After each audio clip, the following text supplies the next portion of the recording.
Good afternoon. My name is Flora House, and I have the honor of being an Executive Council member volunteer with AARP California. Welcome to everyone who is joining us live.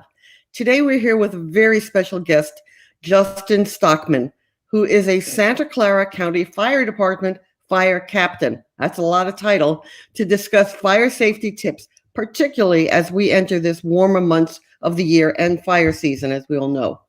We encourage you to share this stream now on your social page and to your friends and family so they may also tune in. Please feel free to ask questions for Justin or myself in the comments. We'll take a few questions live towards the end of today's conversation. So Justin, thank you for taking the time to be with us today. Before we dive into today's questions, can you tell me more about yourself? Yeah, absolutely. First of all, thank you for having me. I'm really excited and happy to be here. I really see conversations like this as one of the most important parts of my job. And really that comes from a focus for me and for my entire organization on fire prevention and community education. I think what the public tends to see about the fire department and about people like me is fire engines and hoses and helicopters. But really the most important things we do are preventing the need for those types of activities. And so I'm really excited to have this conversation and share it with you and your community. And we're thrilled that you do that. I can only imagine how many calls the fire department gets in the hot summer months, especially with wildfires like the Willow Fire in Big Sur last month, where nearly 3,000 acres burned. It's a phenomenal number. There is a real concern about how we can prevent fires and how we can prepare ourselves and our homes. So my question for you is, what actions can we take to help prevent fires around our home and in our communities? And that's such a good question. And I want to start with it broadly. The most important thing you can do is when we enter into the summer months and even beyond, when it starts getting warm outside, my ask of every Californian is think about wildfire all the time. Think about the things that you do and how they impact the potential to start a new wildfire, how that wildfire might spread, and how you can insulate yourself and your family and your neighbors and your loved ones from that. More specifically, one of the biggest things that every Californian can do, and really every American can do, is provide for defensible space around your home. This is a really important concept that really just means that we separate dry or dead fuel from our house. So it means trimming shrubs and bushes. It means keeping needles and leaves off roofs and out of gutters. Just basic activities that are going to slow the spread of fire towards where you live. The activities that we engage in on a daily basis are common causes of fire starts. One of the biggest ones is the use of gas or electric operated gardening or outdoor equipment after the morning time. So fire has a lot to do with weather. The hotter it is, the drier it is, the easier it is to start a fire. And a lot of the equipment we use outside that's powered by gas or electricity can produce very small sparks. And it really just takes that one spark to start a fire. So the simple act of completing those activities in the morning can have a tremendous impact in preventing fire. Another huge cause of fires throughout California and beyond is vehicles, and especially vehicles towing trailers. So simple things like ensuring that your vehicle is maintained, that not only reduces the risk of something dragging and starting a fire, but it also reduces the risk of your vehicle catching on fire and that causing a vegetation or a wildland fire. Trailers especially are prone to having things like chains hanging off. That's another common cause of, again, just one small spark that starts a fire that, can burn for weeks or months and potentially cost billions of dollars in losses. The other big thing that all of us can do every day is report fires when you see them. Don't hesitate, but take a moment to really make sure you understand what you're reporting and do what you can to report it accurately. The most important piece of information for me as a first responder is location. So take a minute to orient yourself. If you're on the roadway, what road are you on? What direction are you traveling on? If you can use addresses, certainly use addresses. And then remember, when we're out in wilderness areas, we need to find other ways to describe our location. Certainly things like GPS coordinates work, although they're complicated. There are a lot of other solutions out there. And I'm certainly not recommending one over any other, but just as an example, a common location solution these days is just a phone application called What 3 Words that helps simplify location down to something a little more digestible. Finally, one of the biggest things we ask from every single one of our community members is talk to your family, talk to your neighbors, talk to your friends. There are only so many of me out there. There's only so many of us that put this uniform and this badge on every morning. We can't possibly reach every single person in the community. The conversations that you have are important and they're valuable. In some ways, you can have more of an impact on the safety and the welfare of your neighbors than any firefighter ever could, because they trust you, they listen to you, you have an existing relationship. Help us carry this message of fire prevention and emergency preparation. Sounds like fire prevention should become fire prevention maintenance for all of us on this side of the road. So thank you. Now, this interview will be shared around the state, and some of our viewers may be in areas where they're very impacted by wildfires and need to evacuate. A very scary event. What tips do you have for folks to help them prepare in case of a required fire evacuation? So again, just such a wonderful question. I think the first part of that answer is figure out how your local community, your fire department, your police department, find out how they communicate with you as a member of the public. Do they use a county-wide alerting system? Does your city or town have an alerting system? And if those are opt-in systems, opt in. In Santa Clara County, we use a system called Alert SCC, where people can go to our website and register for these kinds of alerts. Most counties have something similar. There are more passive systems that exist, like wireless emergency alerts that go to all cell phones in a certain area. But we really want you to have multiple connections back to that alerting system. Another major one is just being aware of the social media accounts that your local responders are using. We don't use those in Santa Clara County for large events, but we do use them to communicate about smaller events, small vegetation fires, road closures, things like that, that can be extremely valuable. The next big step is really understanding what it takes to build an evacuation plan for you and your family, for your household. In Santa Clara County, residents can go to sccfd.org/RSG. That just stands for Ready, Set, Go. And statewide, people can go to readyforwildfire.org. Both of these websites help people plan for the process of dealing with a wildfire. The Ready, Set, Go material really focuses on 3 simple steps. Ready focuses largely on maintaining and protecting your home.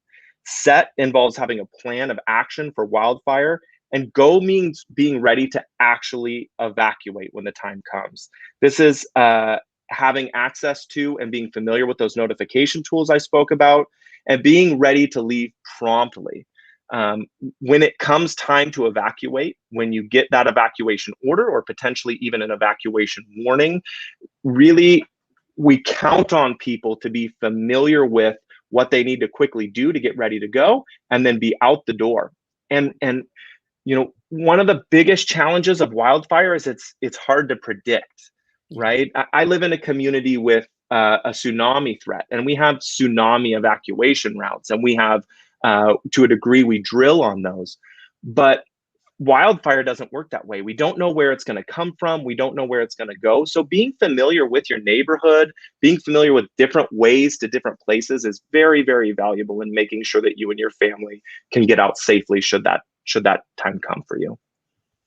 The last thing I want to touch on is the concept of red flag warnings. And red flag warnings are really, really important in wildfire preparedness. What a red flag warning is it's a notification that we send out to the community. It can be sent out nationally, statewide, countywide, or even locally to inform people of really high hazard fire conditions. And we actually have a video we're going to go ahead and play that talks a little bit more about what a red flag warning is. Red flag warning is a warning that's issued by the National Weather Service. There's the possibility of extreme fire behavior because of the weather patterns. Typically that means that the air is dry, so the relative humidity is low, the temperature is high, and it's windy outside, so that if a fire starts, it's likely to spread quickly.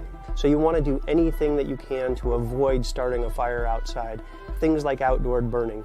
Trying not to use spark-causing tools and equipment like lawnmowers, weed whackers. And make sure again that your vehicle's in good working condition before driving in areas that are likely to have fires, such as the rural roads around the county. Moving livestock can actually take a considerable amount of time, especially if the fire is close, because the livestock is scared and often difficult to deal with. So actually moving the livestock before a fire even starts is really the best plan. When there's a red flag in Santa Clara County, your fire department's looking at things like increasing staffing, potentially putting fire apparatus out on patrol, particularly in high hazard areas. Look at the availability of specialized wildland firefighting resources across the region, and make sure that we have the right resources in place should a wildfire start.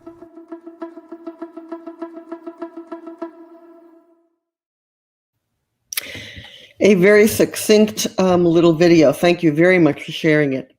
I have the good fortune of, although I live in California for 24 years, I have actually not lived in an evacuation situation yet. So, but it's good to know and file away. So are there other actions that people can take to make it easier for your firefighters when they do arrive on the scene? Because we know how important their work is. You know, it's very difficult to overemphasize the importance of that defensible space piece I spoke to earlier. Again, defensible space is removing different kinds of fuel from around your home, and fuel can be, like I mentioned earlier, a lot of different things. It can be naturally growing vegetation. It can be dead plants or weeds. It can be leaves on the roof, leaves in the gutter. It can also be things stored in or around a house. Under a deck is a common place to stack wood to keep it out of the elements, as an example. That really complicates our job in defending a home. Building that buffer around your home not only helps you because it makes it easier for us to defend your house, it also really helps firefighters because it makes us safer in attempting to defend your house. Getting that fuel out of the way absolutely makes our job more doable and keeps our personnel safer in doing that. The second thing is, again, that evacuation piece. We want you to evacuate when it's time to evacuate. We want you to do it safely. We want you to do it promptly, and we want you to do it calmly. And I know that's a lot to ask. Anyone that's actually been through an evacuation knows I'm really asking a lot of you in that.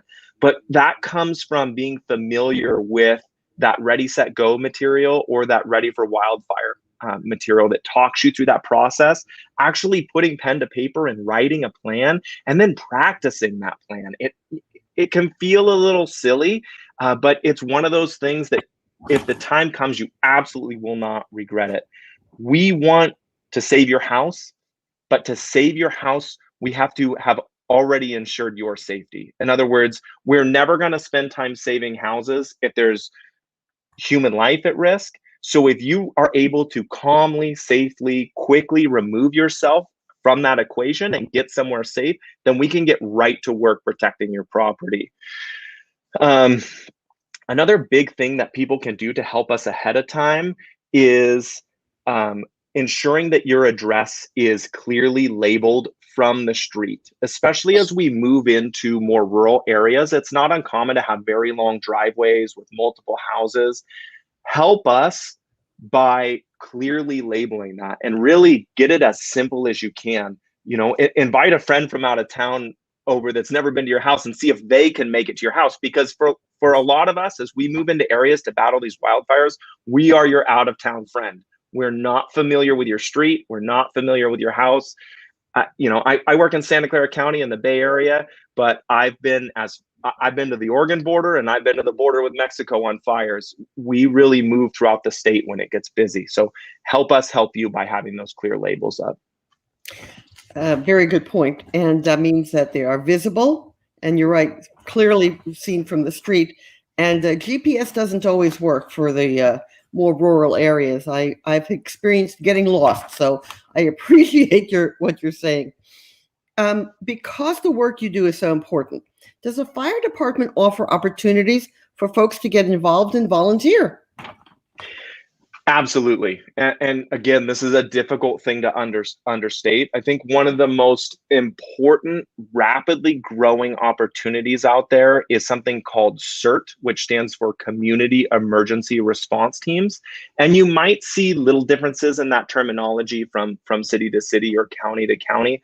But the concept is that fire departments and cities and counties often provide training to citizen responders, not with the objective that they're obligated to do anything, not with the objective that they're going to go to a simple medical call, but with the objective that when things get really bad, whether that's an earthquake, a flood, a pandemic, a wildfire, that we can rely on the community to first care for themselves and then care for their neighbors.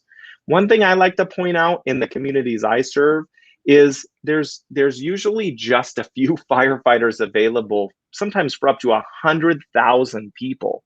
There are not enough of us available during a large disaster to take care of everything you're going to need. So in many, many cases, the big picture health and safety of a community comes down to its ability to act as a community. And what CERT does is CERT formalizes that, gives you the tools you need to be safe, and then gives you the tools you need to perform simple operations. And those simple operations can be as basic as assembling an emergency shelter like a Red Cross tent, or they can be as complex as things like light search and rescue and first aid and CPR. Again, very, very valuable skills to have when it really counts. But I think we have to think beyond that in California these days and think about other opportunities. And I just wrote two down. One is volunteering with organizations like the Red Cross. The Red Cross provides services on a daily basis that assist fire departments, police departments, and the public.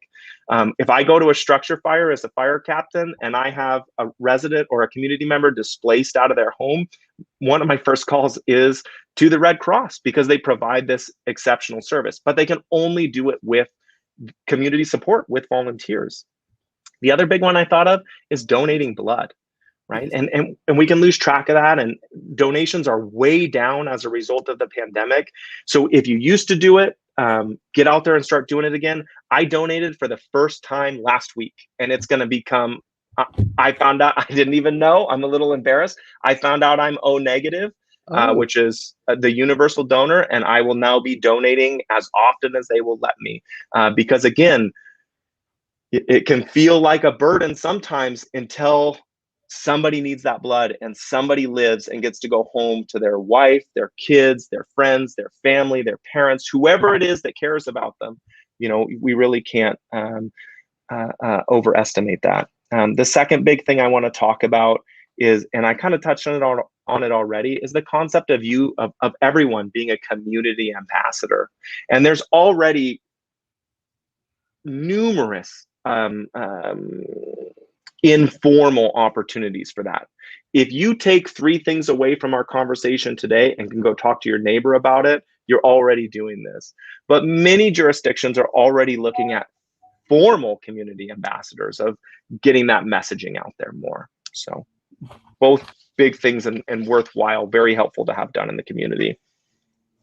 And all very important, because you're absolutely right. We outnumber you.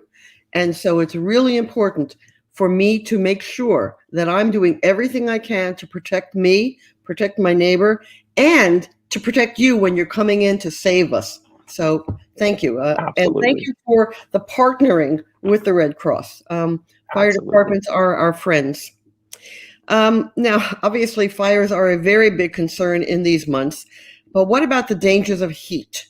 So can you tell us more about the risks of extreme heat, such as many of California's are experiencing now, 100, 105, 115, and how folks can seek refuge from extreme heat waves? Absolutely. Heat is an easy hazard to overlook, especially when we live in hot areas and we get accustomed to it. I want to be very, very clear. Everyone is at risk for heat illness all the time. If you go into a hot environment and overexert yourself, you can become very sick very quickly. One of the complications of heat illness is our bodies are very good at compensating and making us feel like we're okay until we're suddenly not. And that's where we can get that sudden onset of severe heat illness, truly that can lead to unconsciousness and death over minutes. So one of the most important things you can do is avoid it in the first place. That means if you're going to go outside to exercise, to walk the dog, to garden, do it in the morning before it gets hot. It also means finding refuge from that heat as the day progresses. And that, if you have air conditioning at home, that's wonderful. Make sure it's functional and make sure you have a backup plan. If you don't have air conditioning at home and you're expecting high temperatures, go to your community and find out where your cooling centers are. There are cooling centers in every community in California when it gets hot now. Find out where you can go, whether that's your local library, community center. Get out of the heat. Obvious things are drink water all day. And another big thing is really make sure you can communicate. Keep your cell phone with you. And if you start to feel sick, call 911 early. I think it's important to recognize that all Americans pay a lot of money their entire life through taxes for 911, for the fire department, for the police department. If you're thinking maybe you should call 911, you should have already called 911. Please call early and let us come help you early. It benefits all of us to arrive early. And by the way, have your phones either fully charged or have that external charger that's fully charged with you. Thank you, Justin. Really important information. We've started to get some write-in questions, but I have one more that I really want to cover first before I go to those. The fastest growing segment of our population are older adults. Here I am. And more adults are living independently in the community. What advice do you have for individuals with loved ones, elderly loved ones, or neighbors who may live alone? Are there special precautions we can take to ensure their safety when it comes to fires and extreme heat? Thank you, Flora. That is a very important question. And I want to point something out that I read the other day that absolutely shocked me. 1 in 5 Americans, over 53 million people, identify as unpaid caregivers. Oh. So that means 53 million Americans are in this exact situation asking these exact questions. I myself live about a block and a half from my 86-year-old grandmother. We're very fortunate to keep her at home. We enjoy that. She enjoys the independence, but it does, as she's gotten older, it's required more of me as her grandson and her son and daughter to not provide care necessarily, but provide stability and check-ins and assistance as she needs it. So I really can't overemphasize the value of checking on people. And I don't want to pigeonhole that into family, because in my experience, there's lots of neighbors that provide care for people at risk, whether they're older adults or have disabilities or just need a little extra help in life. It's a really valuable thing for all of us to do with our time, is to find those people that need help and check on them consistently. I think too, is we have to recognize when risk goes up in the community. And we touched on heat. That's a good example. Fire's a good example. Earthquake's a good example. Inclement weather, power outages. These are all things that as an informal, unpaid caregiver, as one of those 1 in 5 Americans, should kind of cue us in our head to say, I need to increase the frequency of these check-ins. It's pretty normal for me to check my grandmother every day, but on the rare occasion it gets hot where I live, those check-ins increase to, sometimes 5 or 6 times a day. Basically, until she tells me I'm annoying her, I check in on her because it's worthwhile. And the same thing when the power goes out is how can I help this person? I want to just quickly finish by saying, just the day before yesterday, we had a structure fire in one of the jurisdictions that we serve. And there was a single resident of the home in her 90s that lived there alone. The fire was discovered and she was evacuated because of her neighbors. They smelled smoke, they knocked on the door, they helped her into her wheelchair, they took her outside, and they called 911. That is community caring for community, neighbor caring for neighbor. That's what makes the difference. To me, that's heroism. That's what matters. So just think about those things as you move through your day and find those opportunities. I will tell you from my own experience, it makes life a wonderful thing to live. And Grandma is lucky to have you, Justin. Thank you. You're going to have piqued the curiosity of a lot of the viewers that are on this today.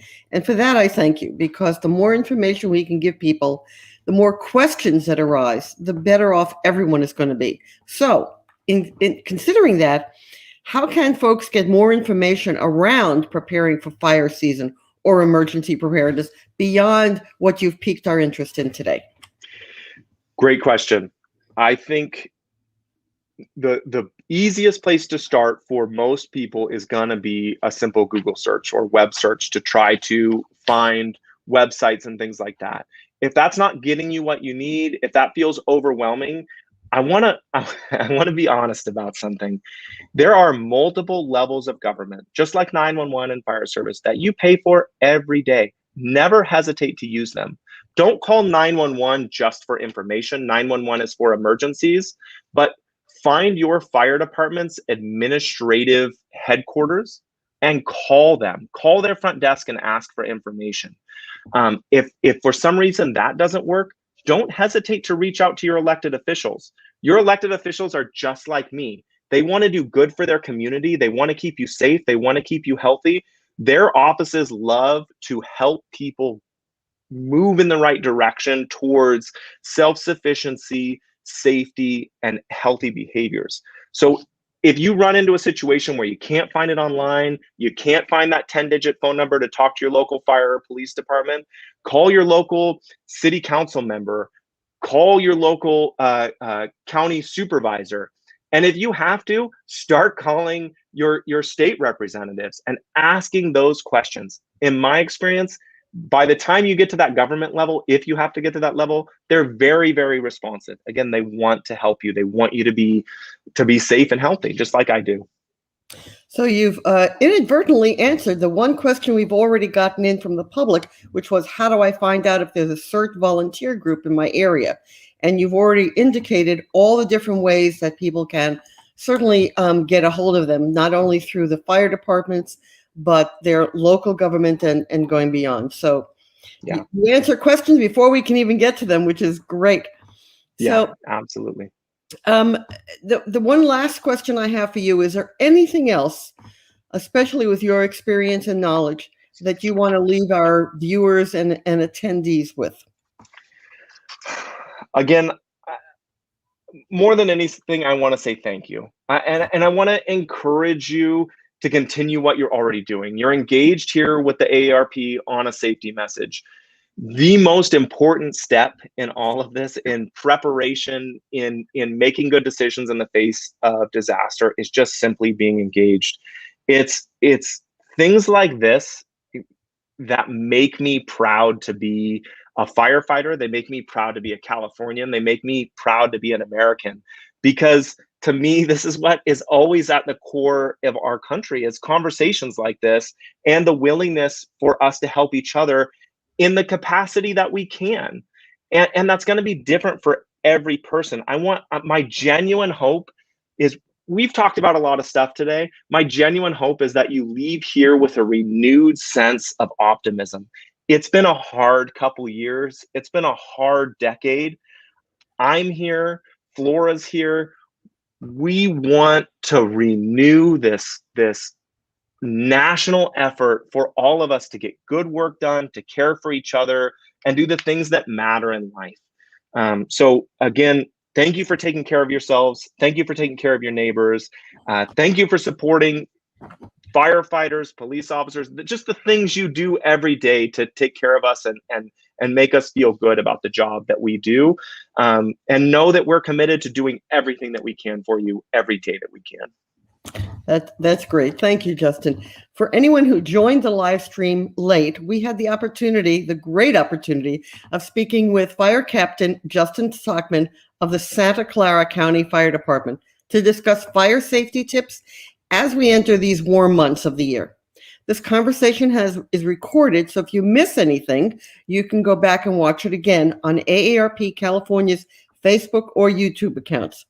To learn more about fire safety, contact your local fire department and absolutely get curious about that. Justin, I want to thank you so much for joining us today. It really has been a pleasure speaking with you. And to our viewers, we hope you've had an educational and entertaining time. We want you at AARP. We always want you to be safe, and we feel very strong that we have a positive role in partnering with Justin and all of the fire departments in California to bring you the information you need. Thank you, Justin. Thank you, everyone, for checking in. Thank you for having me.